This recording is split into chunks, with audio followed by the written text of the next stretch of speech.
memang Blacklist mereka memiliki hero power yang begitu tinggi. Dengan adanya Edward juga dengan Arlott-nya.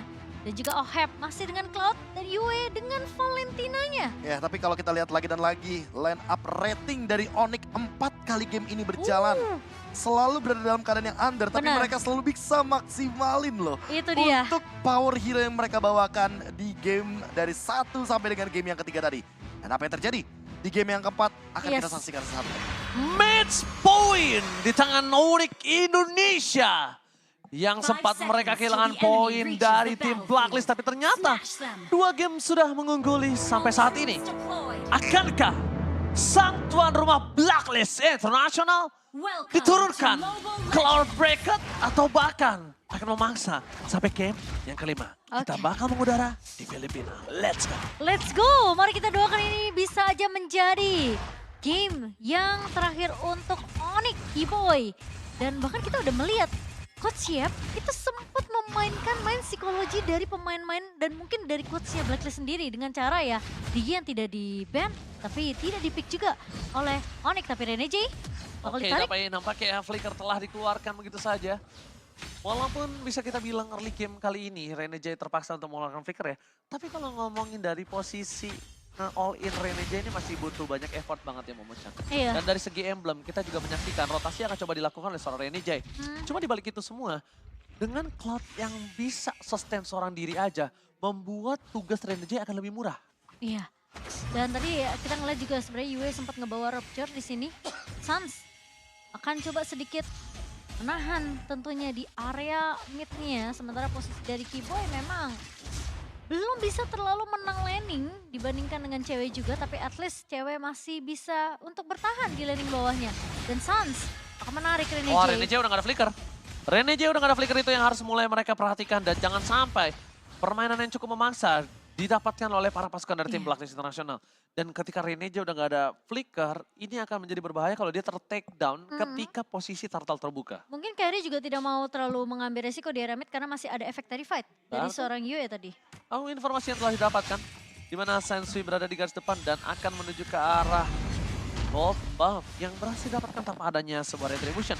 3-3 di arah top lane, Edward bakal coba untuk bermain dengan Kairi. Sama-sama hero yang bisa melakukan dash dan jump in ke arah belakang, tapi Onyx perbedaannya adalah dia punya Keyboy. Ya, ini akan ada satu tarikan yang cukup menarik sekali. Bagaimana cara mereka untuk snatch the turtle. Tapi lagi dan lagi, kali ini team fight-nya akan menjadi 4 lawan 4. Kita harus melihat bagaimana setup yang akan ditimbulkan oleh Onyx ketika turtle-nya sudah setengah darah ternyata. Arena jadi level 4. Kondisi yang tidak cukup baik untuk para pasukan dari tim Onyx. Tapi di depan sana lihat Man of Fury-nya. Belum mendapatkan siapapun. Dan Red telah dikeluarkan membuat para pasukan dari tim Blacklist International berhasil mendapatkan turtle mereka yang pertama. Kembali dengan pertarungan turtle. Objektivitas selalu menjadi sebuah pandangan dan jangkauan untuk kedua belah tim. Memang prima dona ya. Bisa aku lihat dari game pertama ya. Iya. Turtle Lord selalu prima dona. Karena ada beberapa tim yang melihat kalau objektif dari turtle itu baru prima dona ketika turtle yang ketiga. Iya, biasanya. Itu biasanya tuh tim-tim Cambodia yang akan memainkan seperti itu. Jadi mereka nggak buru-buru untuk mendapatkan objektif. Tapi mereka selalu menekan dengan segi point kill. Betul. Sehingga ini yang membedakan bagaimana team fight objektif dari Blacklist dan Onyx yang sama-sama mementingkan untuk turtle. Sehingga kita selalu melihat team fight di early game itu menarik untuk kita tunggu-tunggu. Apalagi ketika turtle yang pertama. Ya prima dona sekali kalau untuk bermain dengan tim Indonesia dan juga Filipina. Gak ada yang alergi seafood kalau bisa aku bilang. Dan sedangkan para pasukan dari tim Blacklist mereka akan terkena sedikit distraction. Matilda dari Keyboy Atlantis, Raging Sandstorm for nothing. Berhasil memaksa Rene J dengan flickernya, tandanya ini membuat sosok dari cewek akan lebih aman. Walaupun cewek juga punya Needles of Flower. Iya, walaupun juga tidak akan terlalu terburu-buru untuk melakukan ganking karya bottom lane. Karena sudah bisa dipastikan Rene J nanti tidak akan begitu maksimal ketika tidak ada magic damage. Namun kalau kita lihat dari item Corrosion Sight yang sudah diamankan terlebih dahulu. Dan bahkan Sans yang di all in sepertinya. Dengan gerakan cepat dari Edward dan juga Rene J walaupun tidak ada flicker. Itu dia perbandingannya Momochan. Kalau Benar. sadar, Sans lebih memilih stacknya hilang ketimbang dia harus menggunakan flickernya. Betul, betul. Dan bahkan ngunain satu buah ini ya, ke altar atau mungkin netherramnya ya. Ditahan banget sama dia. Ditahan bener-bener. Karena aku Dicari ngeliat. di mana yang paling kecil cooldownnya. Betul, dia tahu mungkin pasifnya yang bisa membuat dia tentunya revive lebih cepat. Dan bahkan posisi dari area mid yang masih bisa ditahan juga oleh pemain-pemain dari Onyx. Ya, tapi kalau kita lihat dari XP lane-nya, Boots seperti agak sedikit kesulitan untuk berhadapan dengan Edward dan Retribution. Oke. seperti ada di tangan dari Sensui. Trigger berhasil. Mission complete dari Kairi. Ini tandanya adalah sebuah turtle yang tidak akan dilepaskan oleh tim Onyx Indonesia. Kairi udah mulai harus dispeksi damage sama Edward. Ini nggak bisa Lumayan dibendung, berasa ya. Vengeance terlalu sakit, Profesor. Vengeance dengan passive stack udah pasti bakal double damage.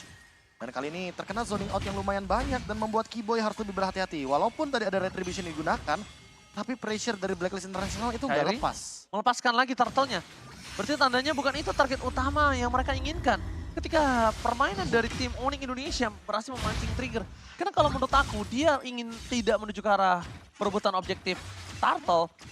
Itu purple buff yang cukup efektif untuk ngedinai pergerakan Sun Tzu. Aku kira bakal ada momen Keyboy tiba-tiba mencuri dengan Soul Bloom tadi. Ternyata nggak connect ke arah turtle-nya. Dan satu Circling Eagle yang dibuka hanya untuk membuka vision juga bagi Blacklist International di area mid lane-nya. Tapi ini persis kayak game pertama gak sih? Yang dimana Blacklist memang mereka berhasil untuk dapetin perfect turtle-nya. Tapi Onyx bener-bener ngasih space ke arah cewek untuk bisa farming. Iya. Dan ini benar-benar jadi game yang sama persis pressure dari Blacklist International. Betul-betul nyata adanya di early game. Dan membuat Onyx sedikit tertekan ketika kita berbicara dari 3 game yang sudah kita mainkan sebelumnya. Karena perbedaan network dari Oheb nih bersama dengan cewek cukup jauh ya. Karena Oheb sempat makanin 2 lane juga tadi di area mid dan bahkan 2 turtle yang diamankan oleh Blacklist. Membuat Oheb tentunya lebih unggul dari segi network. Ya, dan kali ini Boots lagi-lagi harus benar-benar dalam keadaan yang tertekan melawan Edward dengan Arlott-nya. Gagal. Gagal dapetin Yue. Hmm. Tadi dia Phantom Execution-nya itu setidaknya bakal mancing Yue ngeluarin Netherrealm. Atau Flicker Atau sekalipun. Flicker, iya. Ya, atau Flicker sekalipun. Tapi nampaknya nggak nyampe ke arah ujung damage. Ghostbuster dari Suns ini mengerikan juga ya. Dia mancing terus, dia poking terus. Cuma mungkin adalah ketika nggak ada Shadow Stampede. Ini problemnya adalah Suns nggak punya skill escape. Iya. Kecuali Flicker yang dia miliki saat ini. Tapi buat sekarang ada Necklace of Durance, jadi akan membuat team fight dari Blacklist International nggak semaksimal itu. Bagian HP dan juga heal up akan kepotong 50% karena efek Life Bane. Sehingga membuat nantinya ini Suns perlu banget untuk survive dalam team fight besar. Nggak boleh tiba-tiba dia instant kill dengan siapapun dari Blacklist International. Iya. Stackingnya juga nggak terlalu banyak seperti tadi Momo-chan. Jadi dia lumayan respect lah ya dan langsung melakukan recall tentunya. Tapi damage dari Oheb udah mulai berasa sih sebenarnya. Udah gak berasa lagi, lihat itu baru UI-nya doang. Iya. OHP masih jauh. Dan bahkan Edwardnya akhirnya datang untuk mencoba membantu membuat Kairi ini gak bisa dapetin purple-nya. Walaupun begitu, Kairi masih coba untuk melakukan clear. Sekarang udah diberitakan tuh, jadi it's okay, no problem. Tidaknya berbagi sharing untuk para pasukan dari tim Onyx Indonesia. Iya, dan satu buah Demon Hunter Sword di tangan dari cewek kali ini Blacklist. Sepertinya Kairi akan melepaskan turtle yang ketiga juga deh, Prof. Kemungkinan besar untuk perfect turtle akan ada di tangan dari Blacklist International, membuat kali ini 3 turtle tanpa balas. Dan Apa ada menunggu juga untuk Onyx mendapatkan power spec tertingginya. Karena mau nggak mau Onyx akan farming all the time dulu. Dia kayaknya nggak bakal terlalu terburu-buru untuk memaksakan team fight besar, apalagi mereka dalam keadaan kehilangan 3 turtle, kehilangan gold lead yang cukup banyak. Sensui dapetin level yang lebih tinggi dari Kairi juga. Menandakan bahwa damage retribution-nya akan lebih mudah untuk memenangkan Battle of Retribution. Dan kali ini lagi-lagi permainan tempo yang cukup pelan akan dibawakan oleh kedua belah tim. Blacklist International memang mereka berhasil untuk mendapatkan perfect turtle-nya, tapi Oheb dapetin space yang cukup banyak loh ini. Ya, dorongan demi dorongan dilakukan oleh seorang Dua OHP. turret juga. Ya, dan maksimal yang bisa dilakukan oleh Boots adalah lakukan clear dengan sangat cepat. Iya. Dia nggak tumbang aja udah bagus. Dan bayangkan di menit 8 dengan adanya keuntungan 2.900, Blacklist International belum bisa melakukan team fight yang cukup masif. Dan lihat, Keyboy di sana masih selamat dengan harga win, tapi cewek terlalu depan pada slash yang gagal. Flickernya masih mendapatkan satu stun dan the rest of the day for this time. Perpasukan dari tim Onyx, mereka memancing mundur ke arah belakang. Suns masih bisa selamat dan para pasukan dari tim Blacklist International. Mereka juga kehilangan seluruh dari soft skill yang mereka miliki, kecuali Oheb. Kecuali Oheb ya. Dan itu team fight yang cukup panjang sebenarnya di area mid-nya. Tapi Suns menarik. Shadow Stampede berhasil menggojeng the Final Slash, membuat booster berakam. Final Slash super trap from Edward, outplay from Edward.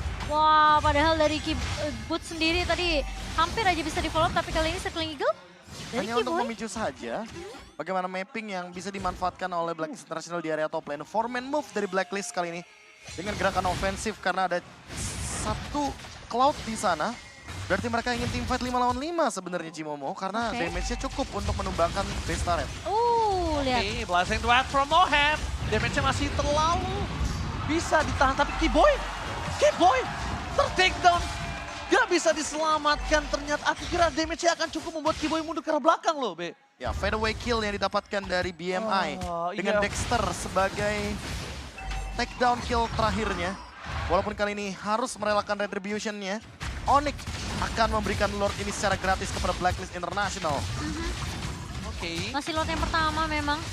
Tapi memang dengan permainan yang cukup agresif ya dari OHEP sendiri karena kita ngeliat juga OHEP di sini menang dari segi level dengan perfect turtle yang didapatkan oleh pemain-pemain dari Blacklist. Ya, Dan ini dia. lihat Dari segi itemnya juga. itemnya jauh banget Bahkan Profesor langsung KB. mau ke Windtalker kayaknya dari OHEP. Oh, perbandingan 2.400 gold itu tidak cukup baik untuk seorang gold laner. Paramis lagi-lagi sama di tangan dari seorang Yue. Tidak akan ada Netherrealm untuk satu sisi saja, tapi untuk kedua belah sisi untuk kali ini. Masih. Ini masif banget sih bakal jadi Lord yang pertamanya. Kecuali kalau misalkan Onyx mampu untuk mempertahankan bagaimana high ground defense-nya dan mungkin akan jadi mirip seperti game kedua dan game yang ketiga. Oke, nampaknya Kairi di depan sana mencoba fokus menuju ke seorang Yue. Netherrealm telah dikeluarkan dan lihat, cewek udah terbuka. Belum ada cross bolting, bermasuk ke arah Timoni, mereka terjepit lazim dan Promohead free. Membuat cewek ter-take down. Bahkan Edward masih mau menepi menuju ke arah push. Netherrealm mau tidak mau dikeluarkan oleh seorang Suns untuk menyelamatkan sisa kawannya. Untuk mempertahankan turret dari Amukan Lord di arah top lane. Oke, dan sekarang Lordnya sudah mulai bergerak masuk ke area atas. 3 pemain dari Onyx. Mereka harusnya masih bisa untuk menahan Lord ini meskipun mereka harus kehilangan turret di area atas. Dan pergerakan dari Blacklist International. Kali ini mereka masih memberikan pressure yang tidak berhenti, Profesor. Iya. Dan gimana caranya dari Onyx, cewek yang ternyata nggak dikasih kesempatan tadi untuk bisa terbang ke area atas. Iya, apalagi Levelnya beda terkena 3 heavy loh. spin. Iya, makanya. Dan kalau kita lihat juga dari full item yang tadi udah sempat kita mention, Windtalker. Sekarang ada Legion Sword yang akan menuju ke arah Malefic Roar. Yang akan Dia pede membuat banget. OHEP bakal makin lebih pede banget. Walaupun tanpa adanya Wind of Nature. Karena dia tahu dari tadi yang terancam itu cewek, bukan Cloud OHEP-nya. Dan lihat permainannya udah mulai sedikit agak one-sided menuju ke arah Blacklist International. Dengan hancurnya top turret.